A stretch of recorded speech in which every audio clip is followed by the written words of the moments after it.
Mesdames et messieurs, bonsoir et merci d'être au rendez-vous de l'actualité internationale. Avec mes invités, nous allons faire le tour de quelques sujets d'intérêt. Je vais commencer par vous présenter Morgana Sogba Metonji, consultant, analyse géopolitique et expert en relations internationales. Bonsoir. Bonsoir. Amzat Abdoulaye, consultant et analyste géopolitique. Bonsoir. Bonsoir. Joël Ataï Gedegbe, expert en gouvernance. Bonsoir. Bonsoir. Ce soir, nous allons nous arrêter sur, on va dire, ce qu'on peut appeler les quelques turbulences de la démocratie sénégalaise, avec l'installation, pour le moins sous tension, de la 14e législature, avec des scènes de chaos au sein même de hémicycle très fortement militarisé. Le moins qu'on puisse dire, c'est que cette installation de la 14e législature de l'Assemblée nationale sénégalaise ne s'est pas faite sans heurts, et c'est un euphémisme. Qu'est-ce que ça traduit du niveau de tension politique existant dans ce pays? Macky Sall, avec une majorité obtenue sur le fil, peut-il tenir sur la distance? Et cette violence politique est-elle conjoncturelle ou durable? Nous allons faire le tour de cette question. Et s'il nous reste quelques minutes, nous allons nous appesantir sur le énième développement de ce qui se passe entre la Côte d'Ivoire et le Mali, ce qui est convenu d'appeler aujourd'hui cette affaire des 46 soldats, parce que il y a eu 3 qui ont été élargis d'un geste humanitaire selon les autorités de Bamako. Alors, le premier thème sur le Sénégal, Joël Ataï Gedegbe, comment avez-vous vécu de loin ces scènes on va dire, de chaos qui ont entouré quelque peu l'installation de cette 14e législature? Vous avez posé la question de savoir si c'était conjoncturel ou pas. On est tenté d'aller dans ce sens, mais c'est pas si inédit que ça au Sénégal, encore moins dans le monde. Et on aimerait se passer de ce genre de scène, effectivement. Mais les tensions qui ont résisté à cette élection, les manifestations qu'il y a eu, qui ont opposé essentiellement M. Sonko à la majorité au pouvoir depuis l'année dernière, laissaient présager un peu que tout aille que ça aille dans tous les sens. Et il est regrettable que la démocratie institutionnelle se donne ainsi en spectacle, évidemment. Mais point non chaud aux principaux protagonistes qui s'estiment dans leur bon droit d'user de tous les moyens et pour se faire entendre ou bien pour contourner certaines difficultés, mais c'est réellement l'exemple de ce qu'il ne faudrait pas. Au mieux, c'est peut-être de la violence contenue dans un hémicycle, dans un espace, au lieu que ce soit dans la rue, qu'on ait cette déflagration généralisée qui peut tout emporter. Où se trouve finalement la crédibilité de la classe politique sénégalaise quand elle se livre à ce genre de spectacle. Quelques pays africains, quelques autres pays dans le monde, parfois, sont également abonnés à cette rubrique-là, au Nigeria à côté, quelquefois, mais bon, je ne voudrais pas ajouter, Dieu nous en garde ici, mais c'est de toute façon pas le meilleur exemple possible. Une question? Oui, on ne pourra pas dire le contraire de ce qui a été dit déjà. Il faut juste rappeler que c'est une situation qui, d'une certaine façon, met en relief quand même l'état dans lequel se retrouve aujourd'hui le Sénégal sur ce qui est de la politique et des différentes velléités qui existent. Et donc, c'est aussi la beauté de la démocratie. Vous savez, on ne dira pas que le comportement qui a été observé est antidémocratique, puisque la démocratie en elle-même permet au peuple de s'exprimer de la meilleure façon possible. Alors, ceux qui ont eu des comportements qui tendent clairement vers la violence et qui semblent installer un certain chaos, qui n'en est pas un, il ne s'agit pas d'un chaos, on juge... Même quand on tente de subtiliser l'urne oui, et de partir avec... C'est ça qui est intéressant, puisque celui qui l'a fait n'est pas quelqu'un qui ignore ce que cela représente. C'est un élu, ce qui signifie qu'il a rempli les conditions d'éligibilité et qu'en plus d'avoir rempli les conditions, il a été élu. Et donc, d'une façon ou d'une autre, il représente une certaine opinion qui a certainement cautionné le fait qu'il se comporte de cette façon. Donc, cela met en relief quand même une situation qui demande qu'on y accorde de l'intérêt. Est-ce que les conditions dans lesquelles ces élections se sont déroulées et les différentes perspectives qui visent à rendre cela beaucoup plus participatif ont été suffisamment respectées pour que certains ne soient pas amenés à se comporter de cette manière? Donc je pense que c'est là qu'il y a le débat, mais que le débat ne doit pas se tourner seulement autour du comportement de l'individu qui n'est pas censé ignorer que ce n'est pas un comportement approprié. Et donc, ce serait bien quand même de réfléchir à qu'est-ce qui a bien pu pousser concrètement ces députés qui maîtrisent les tests, qui savent comment il faut se comporter, à se comporter de cette manière. Peut-être qu'à défaut d'avoir pu bloquer Macky Sall dans cette quête d'une majorité à l'Assemblée nationale, les opposants, on va dire, les plus radicaux se disent qu'il faille utiliser d'autres moyens pour, disons, handicaper le pouvoir en place. Oui, et je pense déjà pour répondre à votre première question que c'est la législature de tous les dangers. On a une majorité très restreinte, très serrée. C'est vrai, majorité quand même avec les 83 députés, mais majorité fragile. Fragile par rapport à l'histoire politique sénégalaise, par rapport au courant présent politique sénégalais. Cette majorité est très fragile et ça laisse présager aussi ce qui pourrait arriver dans les mois et les années à venir. D'où ma tentative peut-être de dire que cette législature essaie de tous les dangers. Comment la gestion va se faire, même le président élu, vous avez vu, il a été élu sous la base d'une tractation un peu floue et il est quand même élu à 83 voix et pour une abstention, et vous l'avez constaté aussi, les opposants ont déserté les lieux, ils n'ont pas voulu voter parce que déjà au sein de l'opposition, de la coalition de l'opposition, il n'y a pas eu un consensus. Et ensuite, voir l'élément ou le pion de Macky Sall être élu président, évidemment, il veut son candidat, pas son pion, son candidat. On peut dire son pion à partir du moment où il représente la majorité. Oui, bon, c'est pas un pion, il est élu député. Il est son pion, je vais vous dire pourquoi il est son pion. Il est son pion parce que, vous savez, le régime présidentiel sénégalais est particulier parce que depuis 62, il y avait déjà eu des tensions pareilles en 62 entre Senghor et Mamadou Dia. Donc, après cette tension, eh bien, les Sénégalais se sont dit plus jamais ça. Donc, ils sont allés vers un régime semi-présidentiel. C'est-à-dire, on donne de la force et du pouvoir au Premier ministre ainsi qu'au Président de la République pour équilibrer les forces et ne pas laisser le président tout faire. Mais la réalité, c'est que Macky Sall a réussi quand même à maîtriser la sphère et l'arène politique et faire en sorte de les guider. Sa majorité, mais si ce n'était pas lui qui l'a désigné comme pion, eh bien c'est l'ancienne première ministre qui serait revenue certainement comme à la tête. Oui, même si c'était elle, je vois ce dont vous voulez parler, mais ça demeure, ça aurait été un choix du président de la République. Oui, mais là, il en a décidé autrement. C'est son pion. C'est son pion. Si elle a dirigé la campagne, donc elle fut pas moins un pion dans votre logique. Oui, mais on peut considérer quand le thème pion... C'est au dernier mois qu'elle a claqué la porte parce que ses intérêts n'ont plus été pris en jeu. Elle rêvait d'être présidente de l'Assemblée. Beaucoup ont spéculé dans ce sens. Et ces calculs ont été déjoués par le choix du président de s'orienter vers à moins que vous quelqu'un d'autre à la base. Elle n'aurait pas été plus manipulable que celui qui est là en ce moment. Parce qu'on la sait avoir un très fort caractère, c'est une dame de poigne. De toute façon, je pense que les dés sont pipés. Elle est censée consommer cela. Elle est élue, donc déjà. Et ça aussi, ça va montrer un peu comment Macky Sall va pouvoir gérer, parce que pour faire passer les lois, il faudrait avoir la majorité et il faudrait que sa majorité à lui puisse avoir un consensus pour que tout le monde puisse voter à chaque fois pour avoir la majorité.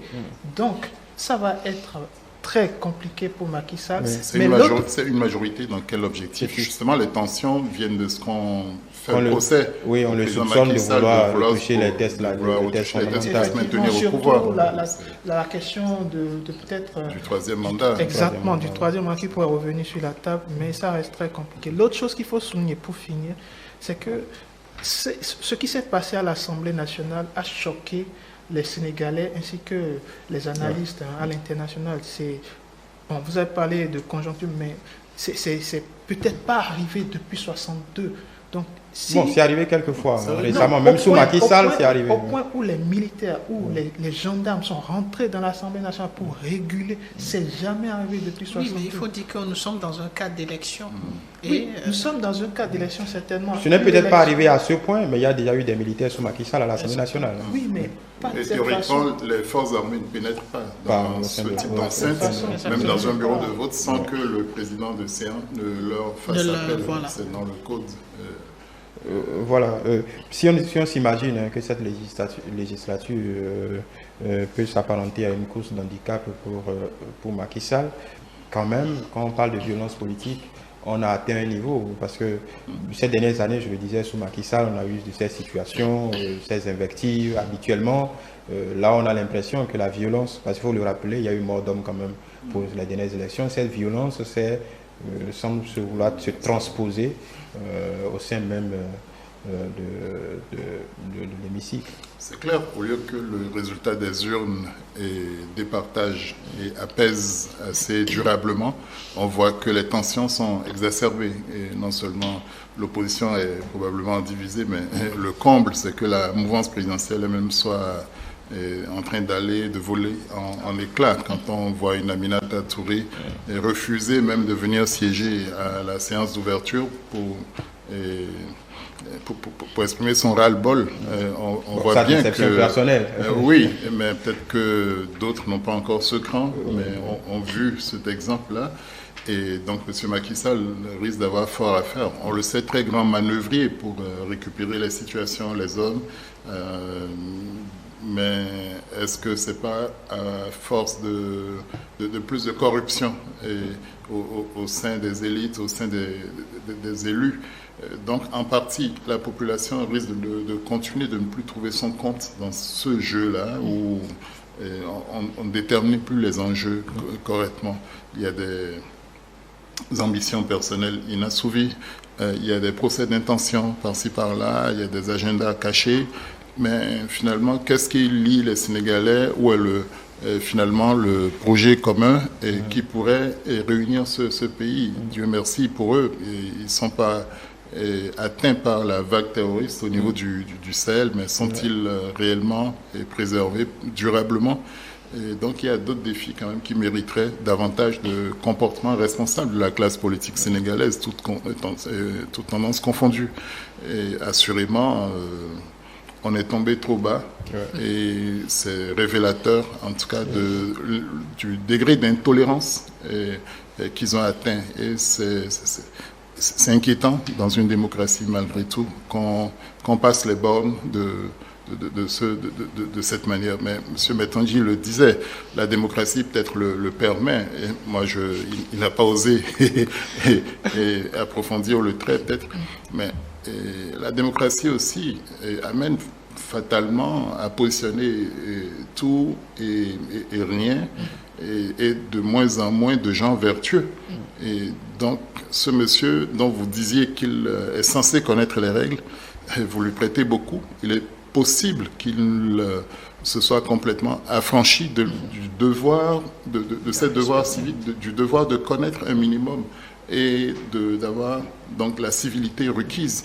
Et donc plus on va évoluer vers le populisme, vers la force de l'argent dans la politique, le droit d'user de ruses et de subterfuges pour semer les autres, et plus chacun va se délier des règles du minimum de civilité quand même qui doit présider et qui doit préexister au débat d'idées.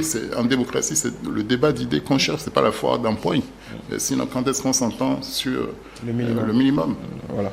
Est-ce que ça ne témoigne pas, pour finir cette question, ça ne témoigne pas d'une forme de polarisation aussi au sein même de la société? Hamzat le disait à justice, dans la société sénégalaise, on a comme une sorte de cassure avec entre les populations et les politiques, même l'opposition y compris, parce que même les supporters de Sonko, Sagna et consorts ne se retrouvent pas vraiment dans le spectacle qui a été donné, en tout cas qui a été montré au monde ces derniers jours. Est-ce que ça ne traduit pas simplement la cassure qu'il y a entre les élites et les populations? Oui, si on va aller dans le sens d'une traduction de cassure, ça signifie qu'on est en train d'admettre que le processus même démocratique n'est plus fidèle à, disons, la volonté du peuple. Parce que si on va dans ce sens, on reconnaît non seulement que ce n'est plus dans la dynamique de refléter ce que veut le peuple, mais qu'il y a une sorte de nécessité de revoir le processus en lui-même. Et donc, dit qu'il y a cassure, c'est donc reconnaître cela. Et je n'aimerais pas parler de cette cassure, mais je pencherais plutôt pour l'hypothèse selon laquelle ce n'est pas du tout une cassure, mais c'est une réalité.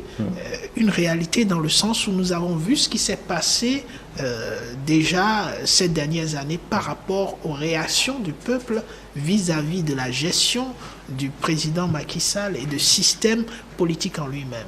Et pour ajouter, je dirais ici aujourd'hui que nous nous retrouvons dans un cas au Sénégal où il n'y a pas de majorité au fait. On a quelque chose qu'on peut appeler majorité en tenant compte... Non, c'est une majorité de fait. Voilà. Une majorité numérique. Au minimum, c'est ça, la majorité. Exactement, c'est le minimum. Et c'est inquiétant.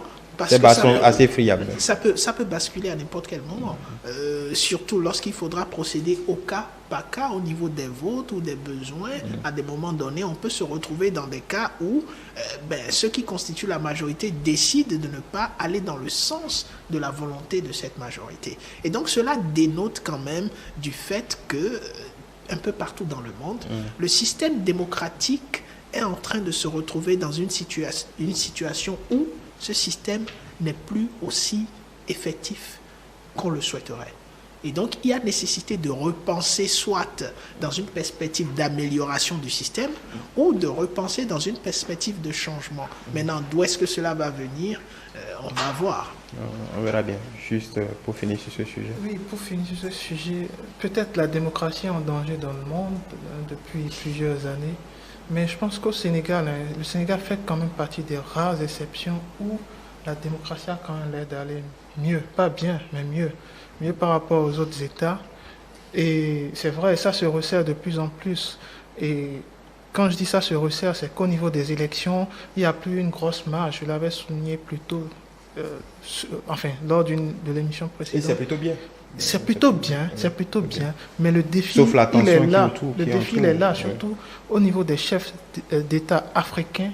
Est-ce qu'ils ont les aptitudes, est-ce qu'ils ont la capacité d'être résilients face au score qui se resserre de plus en plus au sein de la population et en plus au sein même des représentations populaires comme à l'Assemblée. Donc, est-ce que le vrai défi de Macky Sall aujourd'hui ne serait pas d'éviter coûte que coûte de passer sous les fourches caudines, d'éviter l'humiliation politique en sortant par la bonne porte?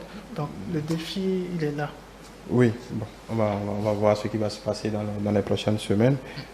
Pour le moment, on aime avoir quand même, en tout cas, Macky Sall n'a pas l'habitude de laisser transparaître un quelconque stress ou il n'a pas l'air de s'affoler, il ne s'est jamais affolé, en tout cas du moins publiquement. Donc on verra bien ce que ça va donner pour les prochaines semaines. On va rapidement parler du second thème, une escalade de plus entre la Côte d'Ivoire et le Mali. Alors pour poser cette équation, le Mali qui met dans la balance, qui de fait exige le transfert de quelques individus exilés en Côte d'Ivoire contre les 46 soldats. D'aucuns ont parlé de chantage, parce que là on est sorti même de la médiation togolaise. La présidence ivoirienne a répondu hier, je crois, et a pris la CEDEAO témoin. Je pense qu'il doit y avoir un sommet extraordinaire qui sera convoqué à cet effet. Comment vous voyez ce dernier développement? Non, il y a de toute évidence une escalade, et à tout le moins médiatique. Chacun essaye de prendre l'opinion à témoin, mais j'imagine que le vrai débat n'est probablement pas là. Donc on s'agite, on sait qu'on va devoir en venir à discuter, mais durement, et certainement que chacun ne va pas lâcher grand-chose.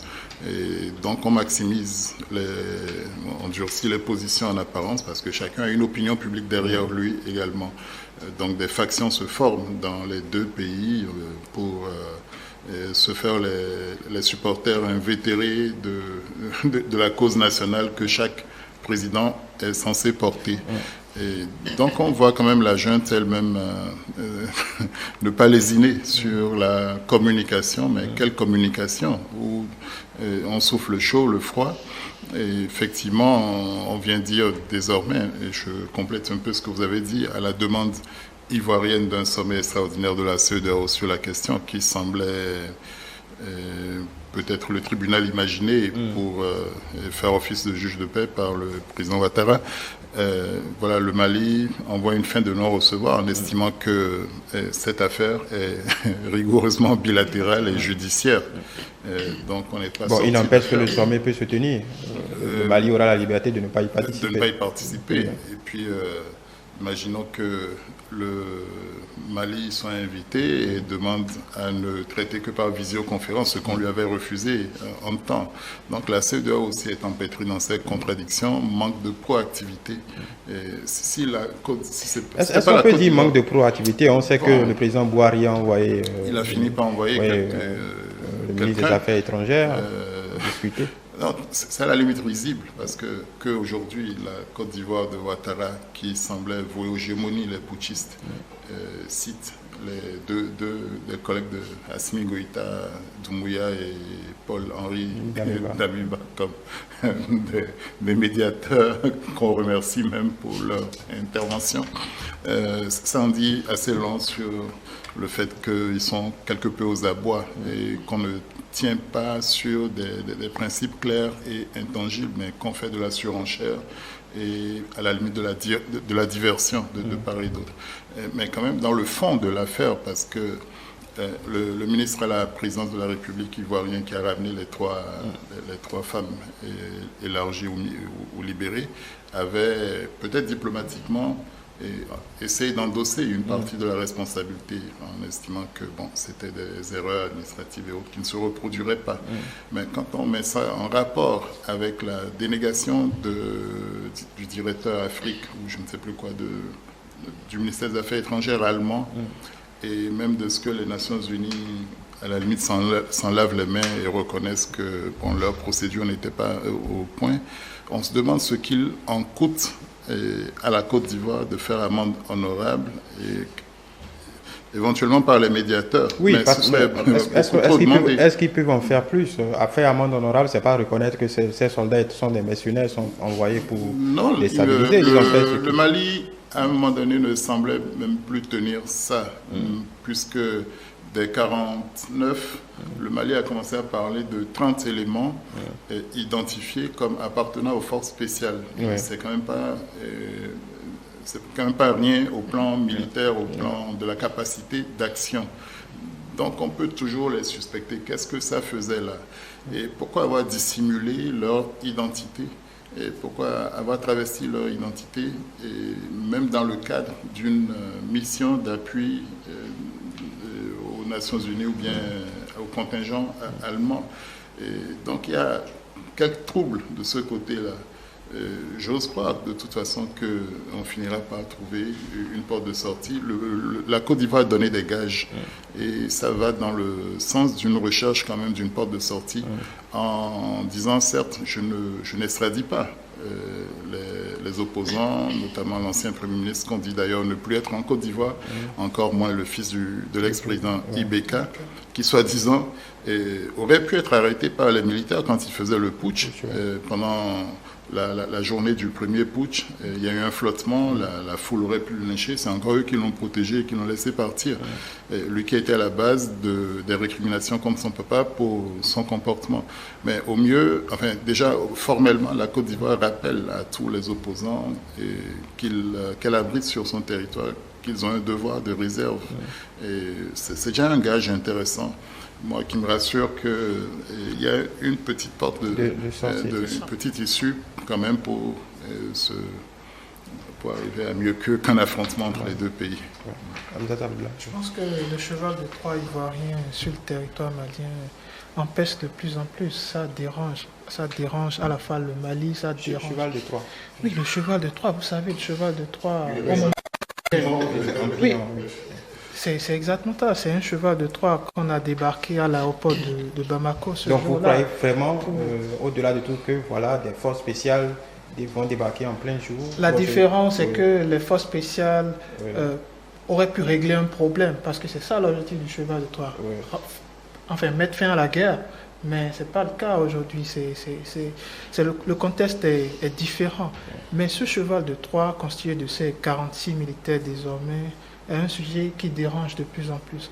Parce que, à la base, si ce n'était pas prévu que ces militaires débarquent sur le territoire malien et qu'ils y sont aujourd'hui, et que ces mêmes militaires ou mercenaires, appelez-les comme vous voulez, sont devenus aujourd'hui monnaie d'échange contre des échappés de justice maliens qui courent le territoire ivoirien, eh bien, ça devient complexe. Donc, je pense pour ma part, en tout cas, que la Côte d'Ivoire ne va certainement pas céder à cette tentative d'échange que Assimi Goïta veut faire avec elle, parce que déjà la Côte d'Ivoire, par le passé, est reconnue comme étant un État quand même qui protège les politiques qui fuient leur régime, les exilés. C'est connu de tous. Donc, ils ne vont pas certainement se mettre dans ce jeu pour procéder à cette échange. Certainement pas. Maintenant, quel sera le sort de ces 46 ? Le Mali aussi doit arriver à un point où il faut se dire, il faut mettre fin à ce conflit qui perdure, qui dérange, qui perdure. Il faut que le Mali avance, parce qu'on ne fait que parler de ça sur les médias tout le temps. Ça a pris une dimension médiatique incontrôlable. Et là, le sommet de la CEDEAO qui s'organise aussi, je suis sûr que ce sujet va aussi revenir sur la table et ça va crisper les attentions et c'est dérangeant. Donc il faut sortir de ce cercle, et pour le faire, évidemment, Assimi Goïta doit prendre de la hauteur, mais est-ce qu'il est vraiment en mesure de le faire? Est-ce qu'il a les coudées franches pour y arriver? La question vous avez le dernier mot. Qui a l'avantage? Si on peut parler d'avantage, il a parlé du cheval de Troie. Est-ce que les 46 soldats ne vont pas de plus en plus peser? Ça ne pèse pas au-delà des invectives, des mots qui sont lancés ici et là. Est-ce que cette situation ne pèse pas beaucoup plus sur le Mali que sur la Côte d'Ivoire? C'est pas exactement cela. Si vous regardez la chose sous l'angle des négociations et des objectifs, vous savez qu'en négociation, chaque partie a ses intérêts. Et il faut dire que depuis qu'on a assisté à cet état des choses où on a eu 49 et on est aujourd'hui à 46, ça veut dire que d'une façon ou d'une autre, le Mali est en train d'exploiter plus ou moins la situation à bon escient, jusqu'à ce qu'on en vienne à ce que M. Ouattara demande une rencontre extraordinaire de la CEDEAO pour traiter de cette question. Ça signifie que d'une façon ou d'une autre, le Mali continue de bien exploiter ce qu'on pourrait appeler en termes de négociation cet avantage stratégique. Alors, oui, la question est-ce que cet avantage, ce que vous appelez est-ce que ça avantage, pèse pas sur le Mali? Peser dans la durée, parce que numériquement on peut dire bon, ils ont 46, il y a 3 de ce côté, donc voilà, on peut jouer sur le tableau, mais politiquement et stratégiquement, est-ce que ça ne va pas devenir très pesant? Très pesant, c'est pas évident. Ce serait très pesant si d'aventure le système dirigé par M. Ouattara lui permettait de permettre à ce que cela dure.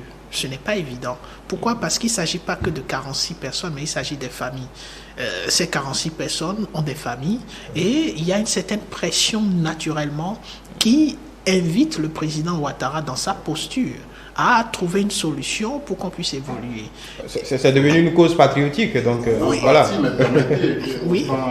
Une dame de retour de Bamako où elle a rencontré la junte pour ses bons offices, a-t-elle été mise aux arrêts pour intelligence avec l'ennemi. Donc là, vous voyez la surenchère. Donc c'est plus facile à gérer si ça devient une cause patriotique. Ça prend de ces proportions. Mais tout récemment, on a une médiatrice surprise qui s'est invitée à travers une chanson à la gloire de Assimi Goïta, et qu'elle soutient comme un moyen de médiation. Culturellement, ça commence par s'envenimer parce qu'il y a des concerts qui sont interdits de part et d'autre. Donc voilà, avec les liens traditionnels de ces deux pays, est-ce que c'est les chefs religieux qui vont aider à apaiser ou pas? Il y a au moins une chose qui est certaine, c'est que ces 46 seront bien traités et qu'on prendra des dispositions pour qu'on n'en arrive pas à rendre cela comme un conflit culturel ou un intérêt national. Mais s'il y a aussi l'autre chose qui est importante, c'est que le Mali, en tant que peuple et en tant qu'État, a été isolé pendant un moment très pertinent. Et donc aujourd'hui, le Mali, qu'est-ce que le Mali veut? C'est se retrouver dans un système qui lui permet de bénéficier de tous les avantages. Et l'appel a été lancé pour que non seulement la CEDEAO mette fin à toutes les sanctions, mais que l'Union africaine aussi fasse le nécessaire. Et donc, le Mali peut utiliser cette situation pour faire d'une pierre plusieurs coups. Maintenant, Deuxièmement, est-ce que militairement, la Côte d'Ivoire a les moyens de tenter une opération commando? Non. À la manière des Israéliens. Ce serait non, je pousse jusqu'au bout. Exactement, ce serait une situation... Quand on parle de cause nationale. Qui viendrait, soyons fous. Qui viendrait envenimer le fond du roi. Qui viendrait envenimer la situation, et ce serait dommage que la Côte d'Ivoire en arrive là, parce que les autres États vont se désolidariser de cette situation. Des opérations militaires, des opérations commando, est-il interdit de rêver d'aller soustraire les 46? On va pas. Achille Pelé, donc il n'est pas immortel non plus. Il doit trouver une porte de sortie, tous les deux, autant Ouattara que M. Goïta. Et les négociations prendront le dessus, certainement. Et justement, sur les négociations, on a l'impression que, non pas que le Togo soit dépassé, mais il y a beaucoup d'initiatives qui se sont greffées sur cette médiation. Je ne suis pas sûr d'ailleurs que la déclaration d'Assimi Goïta s'inscrive dans la droite ligne de ces négociations. On a l'impression qu'il sait, bon, son ministre des Affaires étrangères négocie, mais lui, il a cette liberté, voilà, d'avancer dans sa négociation à lui et d'avancer. On a l'impression quand même d'un certain cafouillage sur ce plan. Oui, la multiplicité des initiatives, chacun veut à un moment donné pouvoir se bomber le torse d'avoir atteint ces objectifs-là, qui ne s'enorgueillerait pas d'avoir réussi à dénouer ce nœud-là. Mais que le Nigeria ait que devoir s'y jeter indique quand même que c'est devenu assez préoccupant. On connaît le splendide isolement que le président Boari cultive en Afrique de l'Ouest. Bon, donc je pense que le moment est bon et qu'il a dû avoir des assurances. Et en tant que militaire d'un certain rang, peut-être est-il en mesure de parler autrement ou de se faire mieux comprendre de M. Assimi Goïta et des siens. Voilà, merci beaucoup, Joël Ataï-Gedegbe. Je rappelle que vous êtes expert en gouvernance, Hamzat Abdoulaye, consultant en analyse géopolitique, Morgan Asoba Metonji, consultant en analyse géopolitique et expert en relations internationales. L'Afrique et le monde, c'est désormais terminé. Rendez-vous pris pour la semaine prochaine. Portez-vous bien.